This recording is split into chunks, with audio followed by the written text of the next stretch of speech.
खुद आए थे, उन्होंने कहा था कि हम आते ही 100 दिनों में आपका नियमितीकरण का जो रास्ता है वो साफ कर देंगे। तो जब वो कर देंगे उन्होंने कहा, तो अब ये समय है करने का। अब वो ये कह रहे हैं कि हम आप लोग में इसमें ये अड़चन आ रही है, कैडर फॉर्मेशन में अड़चन आ रही है, ऐसा आ रही है। तो ये बात उनको तब याद क्यों नहीं था? आज छत्तीसगढ़ का तीज का त्यौहार है, लेकिन हम सब फीमेल वर्कर्स यही बैठ के सारी तैयारी कर रहे हैं, यही मेहंदी लगा रहे हैं। हाँ, यही हड़ताल हमको तो कंटिन्यू यही आना है, तो सारे त्यौहार हम लोग यही सेलिब्रेट कर आते हो आप? महातारी वंदन के लिए बोलना चाहूँगी, जो सरकार है वो फ्री में रेवड़ियाँ बांट रही है, और जो वाकई में जो इसके लायक हैं, काबिल है, जो पढ़े लिखे लोग हैं, हम जैसे लोग हैं, जो हम काम करते हैं सरकार के लिए, अपने प्राण को भी नहीं देखते कि कौन सा हमारी बीमारी है, हमारे लिए सुरक्षा की भी सेवा नहीं दी गई है। मुख्यमंत्री जी से लेकर स्वास्थ्य मंत्री जी, वित्त मंत्री जी, उप मुख्यमंत्री जी, कोई नहीं बचे हैं। जितने सांसद विधायक ऐसे कोई नहीं बचे जिनसे हमने अपने बात करने की कोशिश नहीं की। सर, हमारे जो जितने भी हमारे कर्मचारी हैं उसमें से न्यूनतम 8,000 की सैलरी है। सर, मैं सरकार से बस यही पूछना चाहती हूँ, क्या वो 8,000 में अपना घर चला पाएंगे? वोट लेना होता है तो हमारे दरवाजे पे आ करके मिन्नतें मांगते हैं, हाथ जोड़ते हैं, पैर जोड़ते हैं कि आप हमको जिता दो, आप हमको जिता दो, हम तुम्हारे लिए ये करेंगे वो करेंगे। तो आज वो सरकार कहाँ गई? यहाँ हमारे जो राज्य शासन पे बैठे हैं साई सरकार, उनको तो जापान घूमने से फुर्सत नहीं है, वो क्या हमारे लिए सोचेंगे?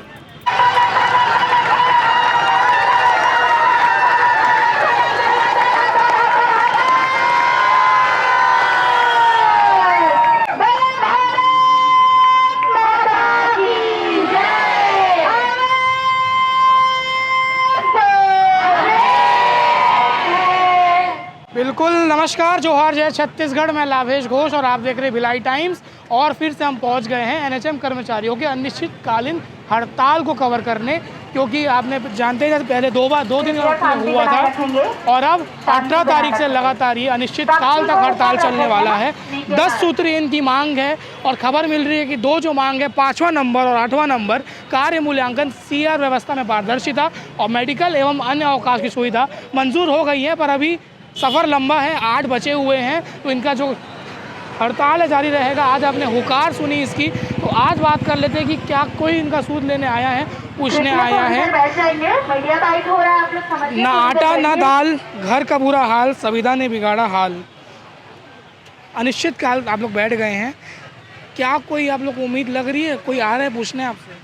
अभी तक तो कोई नहीं आया पूछने के लिए सरकार की तरफ से, पर हम लोग डटे रहेंगे अनिश्चितकालीन हड़ताल जब तक मांगे पूरी नहीं हो जाती।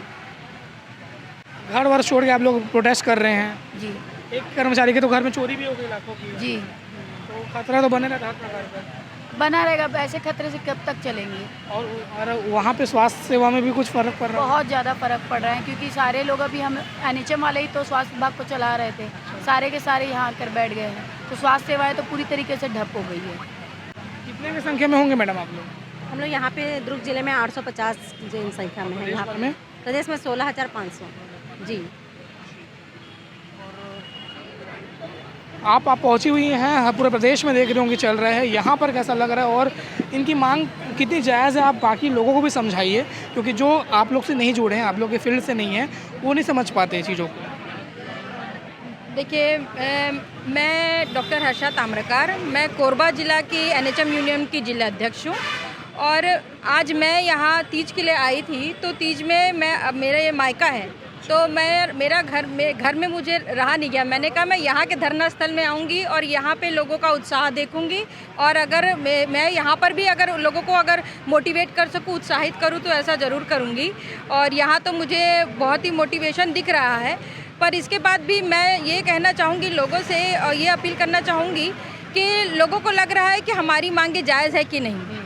तो मैं आप लोग को बता दूं कि 2 साल पहले जितने भी पदस्थ लोग हैं अभी सरकार में, वो सभी के सभी हमारे ऐसे ही धरना स्थल में 2 साल पहले आए थे। हमने नहीं बुलाया था उन्हें, वो खुद आए थे। उन्होंने कहा था कि हम आते ही 100 दिनों में आपका नियमितीकरण का जो रास्ता है वो साफ कर देंगे। तो जब वो कर देंगे उन्होंने कहा, तो अब ये समय है करने का। अब वो ये कह रहे हैं कि हम आप लोग में इसमें ये अड़चन आ रही है, कैडर फॉर्मेशन में अड़चन आ रही है, ऐसा आ रही है। तो ये बात उनको तब याद क्यों नहीं था? और अब अगर अड़चन आ रही है तो अड़चन को सॉल्व करने का कार्य तो उन्हीं का है ना, वो सरकार में है, तो उनको ही करना पड़ेगा, और ये उनका कार्य है करने का। और उन्होंने जो वादा किया है वो अब उनको निभाने का वक्त आ गया है। बस स्वास्थ्य मंत्री श्याम बिहारी जायसवाल जो है उन तक आपकी बात नहीं पहुंच पा रही क्या? नहीं, उन तक हमारी बात पहुंच रही है, पर वो जो मांगे हमारी मांगों के एवज में जो दे रहे हैं वो बिल्कुल भी संतोषजनक नहीं है। आश्वासन भी मिल रहा है कुछ की नहीं? आश्वासन के नाम पे वो अभी हमारे लिए कुछ अच्छा नहीं कर रहे हैं, जिसकी वजह से हम बहुत ही उदास है। और इसकी वजह से हम ये चाह रहे हैं कि हम इसको हड़ताल को कंटिन्यू रखेंगे और जब तक हमारे हिसाब से ना मिले हम हड़ताल को छोड़ेंगे नहीं। हड़ताल आपका जारी रहेगा। मान लीजिए अभी प्रशासन नहीं मानती जल्दी तो कहीं ना कहीं जो स्वास्थ्य व्यवस्था है वो भी लचर हो जाएगी। उसके लिए मतलब क्योंकि आप लोग जान बचाने वाले हैं तो उसमें उसको लेकर आप लोग की क्या मान सकते हैं? देखिए, हम ये बात से तो हमको भी बहुत दुख होता है कि हम भी ऐसे लोग हैं जो दिन 24 घंटे काम करते हैं। हम कोरोना वॉरियर्स लोग हैं, तो हमको भी दुख लगता है कि हमें अपने कार्यस्थल में जाने नहीं मिल रहा।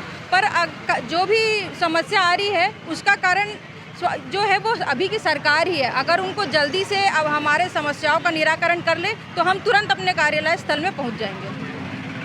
के बीच में चलते हैं, एक बार वहाँ पे बात करते हैं लोगों से, क्योंकि आलोक जी आप भी आइएगा बीच में, क्योंकि प्रदर्शन के बीच में जाके समझ जाने दो। बताइए आप लोग की मांग क्यों नहीं सुन रही सरकार? आप लोग ने तो वोट दिया है, बीच का मेहंदी भी दिख रहा है आपको। ये सरकार हमारी कुछ ही बात नहीं सुन रही है और सरकार से हम यही कहना चाहेंगे कि हमारी मांगे जल्दी पूरी करें। आज छत्तीसगढ़ का तीज का त्यौहार है, लेकिन हम सब फीमेल वर्कर्स यही बैठ के सारी तैयारी कर रहे हैं, यही मेहंदी लगा रहे हैं। हाँ, यही हड़ताल हमको तो कंटिन्यू यही आना है, तो सारे त्यौहार हम लोग यही सेलिब्रेट कर आते हो? हम लोग 10 बजे हड़ताल पे आ जाते हैं और 5 बजे तक यही पे रहते हैं। 8 घंटा ड्यूटी? 8 घंटा ड्यूटी हम लोग यहीं पे बिता रहे हैं, जिसके कारण आज तीज का त्यौहार होने के कारण हम लोग को कोई भी तैयारी करने नहीं मिल पा रहा है। तो ये सरकार को सोचना चाहिए कि छत्तीसगढ़ की बेटियां हैं जो इनके शासन में इनके लिए काम कर रही है, तो उनके लिए कुछ तो सोचे। इस त्यौहार में हम लोग अपने यहाँ बैठे, जबकि हमको अपने मायके में होना चाहिए, वो मायके में ना जाके हम यही सेलिब्रेट कर रहे हैं। तो सरकार से यही निवेदन है कि वो हमारी मांगों पे जल्दी से जल्दी निराकरण करें हमारी मांगों का। आपने पूरा मेहंदी यहीं लगवा लिया, घर में नहीं बोल रहे कि बेटा घर आ जाओ, मायके चले जाओ? नहीं सर, क्योंकि अगर छत्तीसगढ़ शासन हमको ना 100 दिन के अंदर रेगुलर करते तो आज हम अपने मायके में तीजा मनाते सर। मेरा भाई आज ही बोला दीदी हड़ताल में जाना, आना मायके, लेकिन रोज़ जाना। शासन तभी सुनेगी जब आप लोग क्या बोलते हैं हड़ताल को करोगे, ऐसे में तो सुनते नहीं है। और क्या बोलते हैं, कितना दुखद बात है सर कि हम लोग यहाँ बैठ के मेहंदी लगा रहे हैं। अगर वो नियमित कर देते शायद सरकार तो हम लोग मायके में लगवाते, खुशी से मनाते। तीजा पूरा हम लोग यही मनाएंगे, यही पूजा करेंगे, यही सब चीज़ बनेगा, नहीं जाएंगे सर इस बार। इतना लगा मेहंदी? ये मेहंदी मेरी फ्रेंड दीदी लगाई। कितने देर में लगाई? 1 घंटे में लगा। हाँ, कार भरते भरते मेहंदी भी लगा दिया? हाँ, हम लोग दोनों काम कर रहे, क्योंकि ये छत्तीसगढ़ का बोलते हैं कि बहुत यानी कि बहुत अच्छा त्यौहार है महिला लोगों के लिए। जो सारी जो महिला अपने ससुराल में रहती है वो आज के दिन अपने मायके जाती है। आज के दिन शायद कड़ू भात भी खाते हैं। तो बहन लोग तो सारे यहाँ पे आए हैं, तो हम लोग दोनों काम कर रहे हैं, अपने हक की लड़ाई भी लड़ रहे हैं और इनका सहयोग भी कर रहे हैं कि इनको मेहंदी लगाए, क्योंकि अगर कहीं और जाते तो इनका टाइम वेस्ट होता, तो यहाँ नहीं आ पाते। आज ही जाते ना मायके? आज ही जाते हैं सर, नहीं जाएंगे। शासन इतना मजबूर कर दिया। मना रहे हैं, वही मेहंदी मनाएंगे सर, अपने हक का लड़ाई जरूर लड़ेंगे। उपवास कल से रहेंगे सर।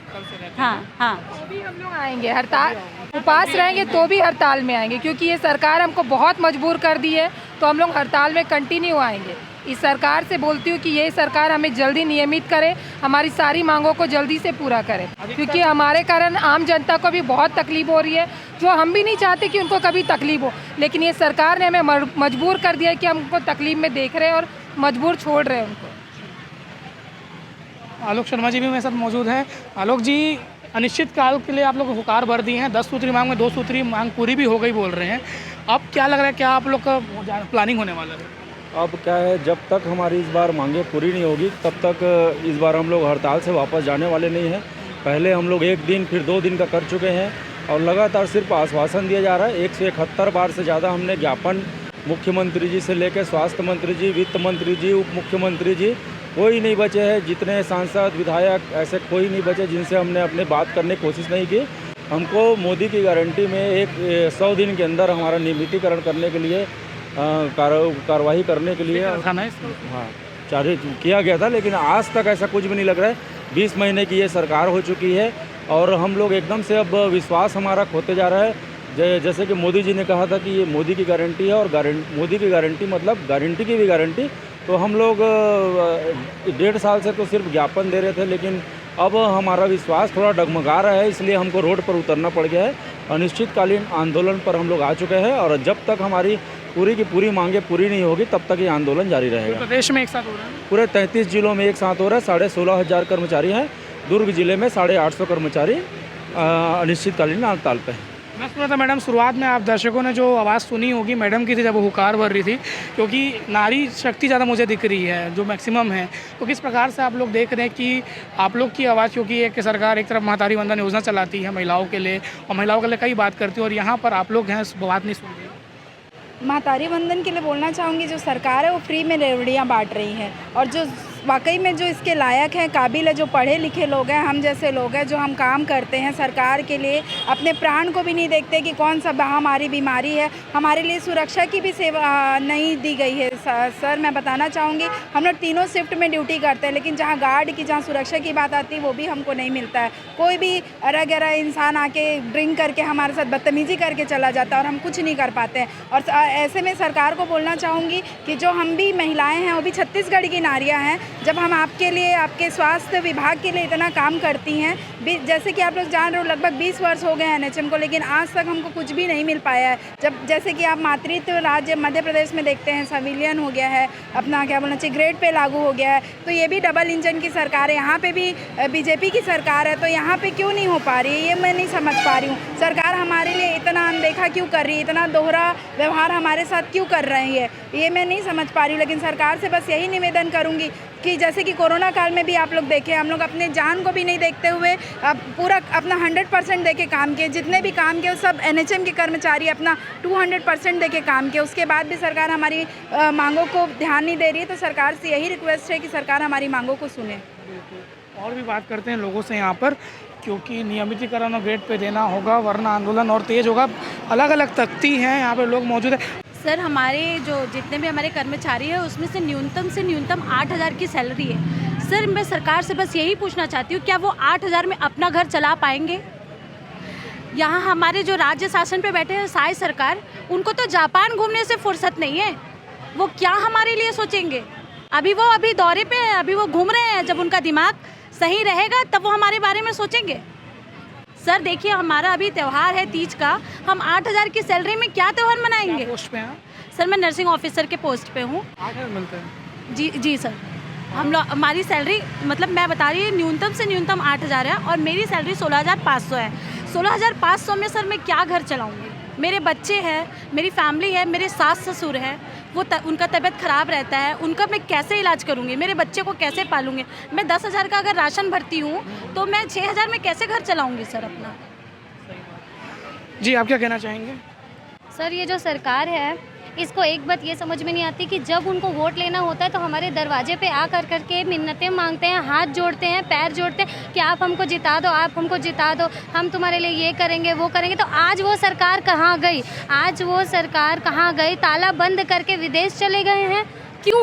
क्यों सुनना नहीं चाहते हैं हमारी मांगों को? क्यों हमारे लिए नहीं ये खड़े हो रहे हैं? क्यों उनको ये नहीं लगता है कि हम जो कोरोना टाइम पे इतना काम किए हैं, मर के काम किए हैं, उसके लिए उनको कोई भी सुनवाई नहीं है? क्यों ऐसा? तो वो आ करके यहाँ पे जवाब देना। वो खुद ही बोले थे कि वो नियमित करेंगे, तो आज वो अपने वादे से क्यों मुकर रहे हैं? मैं ये जानना चाहती हूँ सरकार से, वो आ करके हमको जवाब दे, बस यही। जी बताओ, आप भी आए हो यहाँ पे धरना, क्या पोस्ट पे? हाँ जी, हाँ मैं MPW के पोस्ट पे कार्यरत हूँ।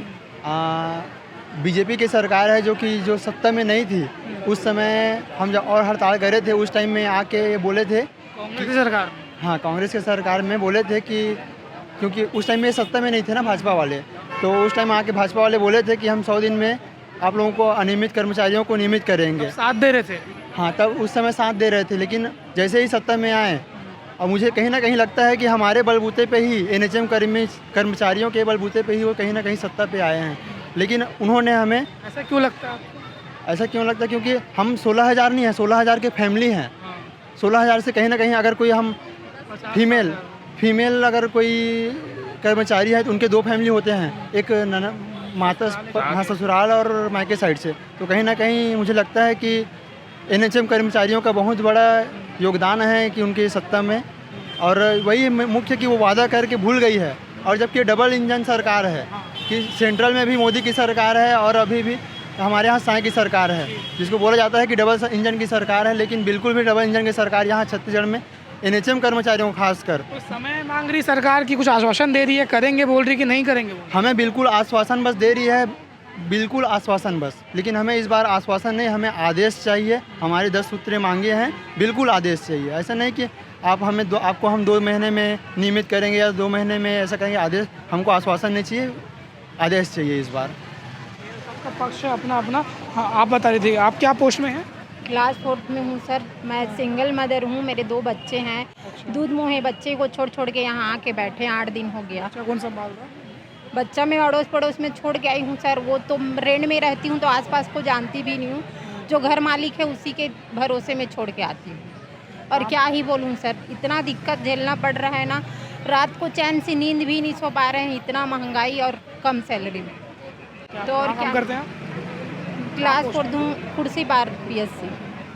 आप बताइए मैडम, आप कौन से पोस्ट में? सर मैं यहाँ डिस्ट्रिक्ट हॉस्पिटल में स्टाफ नर्स की पोस्ट में हूँ।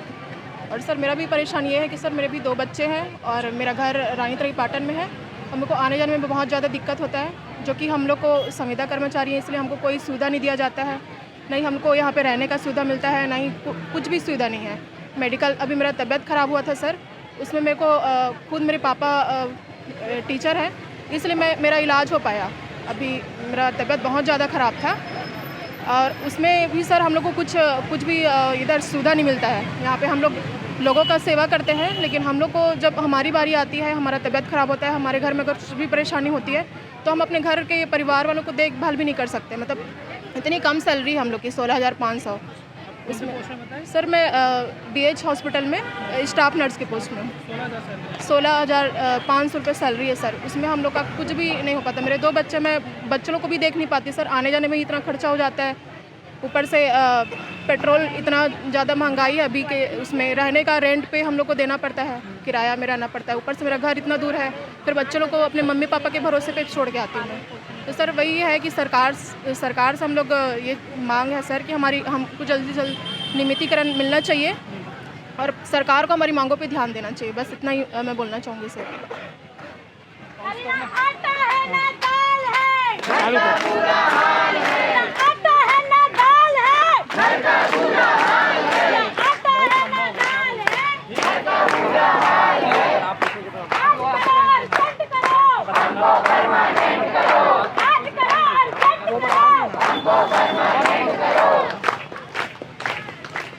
तो सुना आपने सबकी मांगे, एनएचएम कर्मचारी अधिकारी की उनकी मांग है कि मांग पूरी करें सरकार की मोदी की गारंटी में। आप इन्हें कोई सुनिए।